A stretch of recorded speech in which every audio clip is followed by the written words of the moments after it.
En el nombre del Padre, del Hijo y del Espíritu Santo. Amén. Dios te salve María, llena eres de gracia, el Señor es contigo. Bendita eres entre todas las mujeres y bendito es el fruto de tu vientre, Jesús.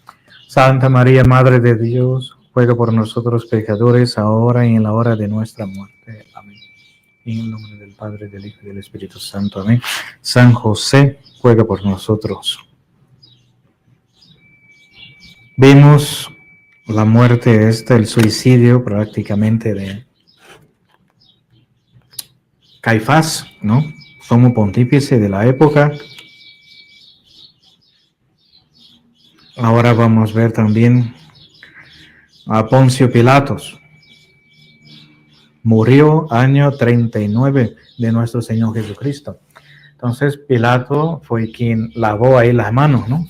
Durante el juicio de nuestro Señor. Dijo, yo no veo culpa en él y no lo voy a condenar, pero lavo mis manos, ustedes hagan, ¿no? Que tengan ganas de hacer en contra de él, que hagan. Triste, ¿no? Porque él tenía la decisión ahí en sus manos de salvar a Cristo, ¿no? La historia, por una parte, y por otra, los sagrados evangelios nos han transmitido la perfidia, la tiranía y hasta la crueldad con que Pilatos gobernaba como procurador romano en la Judea y la cobardía e iniquidad con que se condujo en la pasión de Jesucristo. Los historiadores clásicos solo citan su nombre, pero Josefo nos dice algo. Flavio Josefo, historiador judío, ¿no? De la época. Flavio Josefo nos dice algo, aunque poco, de la administración de este tristemente célebre procurador y de sus violencias. Hasta Pilatos, ningún gobernador romano, ni aun el poderoso procónsul Vitelio, había entrado en Jerusalén, desplegando el estandarte romano, porque todos ellos habían respetado las costumbres de aquel pueblo y la santidad de Jerusalén, célebre en el mundo entero. Pilatos, por el contrario, paseó durante la noche el estandarte por la ciudad contra los fueros de los judíos. Esta violación de los derechos de los hebreos produjo una sensación tan profunda que los judíos resolvieron hacerse asesinar antes que consentir la violación de la ley de sus padres. Y al fin lograron que el estandarte romano dejara de tremolar en la ciudad. Pero si en aquella ocasión cedió Pilatos ante las justas reclamaciones de los judíos, no sucedió lo mismo cuando exigieron la restitución del tesoro arrebatado al templo. Algunos soldados romanos disfrazados se mezclaron entonces entre la muchedumbre que protestaba contra aquel atentado, y cuando estalló el tumulto, cayeron los romanos sobre el pueblo desarmado, matando e hiriendo a un gran número de judíos. En otra ocasión, se presentó entre los samaritanos un falso profeta que atrayéndose numerosos partidarios, pretendía desenterrar los vasos sagrados del tabernáculo que se suponía estaban depositados en el monte Garizim. Pilatos cayó también entonces, por sorpresa, sobre la crédula multitud, dando muerte a muchos samaritanos, deteniendo a otros y haciendo ejecutar a los jefes del tumulto. En el Evangelio de San Lucas se encuentra además el siguiente testimonio de las violencias de Pilatos. Y en este mismo tiempo estaban allí unos que le decían nuevas de los gálicos, cuya sangre había mezclado Pilatos con la de los sacrificios de ellos. El padre Shio, en su comentario a este versículo, dice lo siguiente: estos eran unos sediciosos de Galilea que Pilatos había hecho morir mientras estaban sacrificando en Jerusalén, a donde habían ido con ocasión de alguna grande fiesta. Y por esto dice que su sangre se mezcló con las de las víctimas que sacrificaban.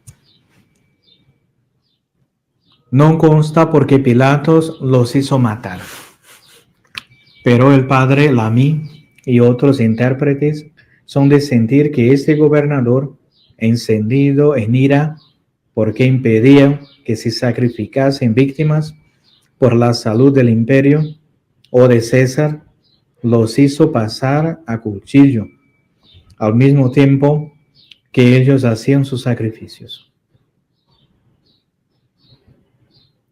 En cuanto a la execrable conducta de Pilatos en la pasión y muerte de Jesucristo y a su complicidad en el sacrificio del Salvador del mundo, consignadas están también en los sagrados evangelios y muy especialmente en el de San Juan.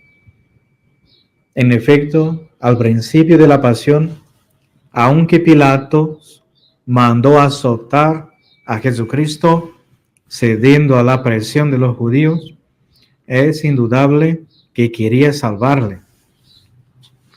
En odio a los fariseos, en quienes veía a los enemigos irreconciliables de los romanos, y creía que salvando a Jesucristo contrariaba los planes y los deseos de aquellos, ¿no? Pilato veía que estaban peleados, ¿no?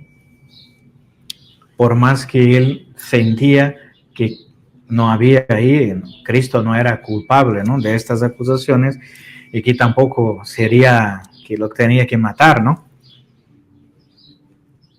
Pero, ¿no?, veía a los enemigos irreconciliables de los romanos, que eran los fariseos, ¿no?, y que ellos podían crear un problema más grande en contra de él.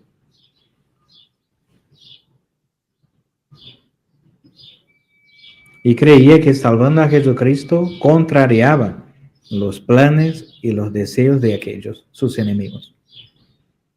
Pues, aunque los romanos se cuidaban poco de la oposición religiosa de los judíos, en cuanto al fondo no podían ser indiferentes a la agitación que con ella producían desde el momento en que tomaba carácter político. Por lo demás, a Pilatos le importaba poco la persona del Salvador, como lo prueba el haberle hecho azotar, coronarle de espinas y exponerle al escarnio del populacho. ¿No? Para él poco importaba a Cristo, ¿no? No tenía ningún interés en la religión de los judíos. Pero si Pilatos pretendió al principio salvar a Jesucristo por odio a los fariseos, al fin le sacrificó en aras del deseo de conservar el gobierno de Judea y por temor de caer en la desgracia de Tiberio, según se lee en el Evangelio de San Juan. También otro que tenía miedo de perder ahí su oficio, ¿no? de gobernador. Y desde entonces procuraba Pilatos soltarle. Está en el Evangelio de San Juan. Mas los judíos gritaban diciendo: si a este sueltas, no eres amigo de César, porque todo aquel que se hace rey contradice a César, que es el rey, ¿no? En tesis. Entonces, ¿cómo que el otro ahora también dice que es rey? Pilatos, pues, cuando oyó estas palabras, sacó fuera a Jesús y se sentó en su tribunal en el lugar que se llama Litróstrotos y en hebreo Gabata. Y entonces se lo entregó para que fuese crucificado. Y tomaron a Jesús y le sacaron fuera. Sin embargo, el sacrificio del justo no aprovechó a Pilatos, pues irritados los judíos por sus violencias y muy especialmente por las que ejerció contra los samaritanos con motivo del tumulto de Monte Garizim, le acusaron ante Vitelio, procónsul de Siria, que no era contrario a los judíos y que no quería comprometer a los romanos en una guerra de éxito dudoso contra un pueblo irritado y fanático, destituyó a Pilatos, acusándole ante el emperador. Pilatos llegó a Roma el año 39, al principio del reinado de Calígula, que le desterró a Viena en las Galias, donde desesperado se dio la muerte. Entonces, todos estos que trabajaron en contra de nuestro Señor Jesucristo, como vimos Caifás, también que fue destituido de su cargo, de su oficio, ¿no?, de pontífice. Ahora también Pilatos, también lo denunciaron, hicieron una denuncia en contra de él al emperador, también fue destituido y se dio la muerte, suicida. Entonces, y vemos también los revolucionarios, la misma cosa de la Revolución Francesa, tantos otros, los protestantes también, muchos, ¿no?, se suicidaron. Entonces, son muertes terribles, ¿no?, de los que trabajan en contra de Cristo y de la religión divinamente revelada y fundada por Cristo. Ave María Purísima, sin pecado concebida, en el nombre del Padre, del Hijo y del Espíritu Santo. Amén.